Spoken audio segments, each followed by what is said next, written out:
Timotiya wo sungula ku avanyisa ka vunharhu.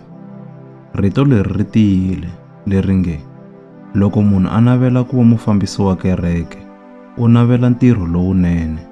Hikokwalaho, mufambisi u fanele ku va munhu la nga riki na xisandzu, a teka nsati wun'we ntsena, a dya hi ku pima, a tikhoma, a chaviseka, a tsakela vaendzi, a kota ku dyondzisa, a nga vi xidakwa kumbe munhu wa tinyimpi, kambe a va lowo rhula, a nga vi na vuntswaka, naswona a nga vi loyi a rhandzaka ngopfu mali.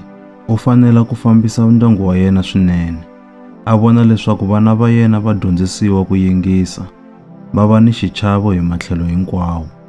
Hikuva loko munhu a nga tivi ku fambisa ndyangu wa yena, u ta swi kotisa ku yini ku risa kereke ya Xikwembu xana? A nga vi munhu loyi a ha ku pfumelaka, hikuva a nga tshuka a tela hi manyunyu a tikukumuxa, kutani a avanyisiwa ku kota diyavulosi. Naswona u fanele ku va munhu loyi vanhu va le handle va n'wi xiximaka, hikuva nkarhi wun'wana a nga wela eku sandziweni ni le ntlhan'wini wa diyavulosi. Vatirheli ekerekeni na vona va fanele ku va lava chavisekaka, va nga vi na milomo mimbirhi, va nga tinyiketi ebyalweni, va nga vi ni makwanga yo lava ku vuyeriwa. Va fanele ku hlayisa xihundla xa vupfumeri hi ripfalo leri tengeke, naswona a va rhangi hi ku kambiwa. Kutani loko va tikomba leswaku va hava xisandzu, va nga tirha ntirho wa vona wa vatirheri ekerekeni.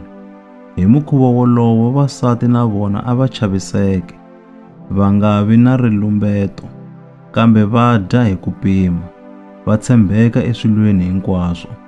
Vatirheli ekerekeni a va teke nsati wun'we ntsena, kutani va fambisa vana va vona ni ndyangu wa vona swinene.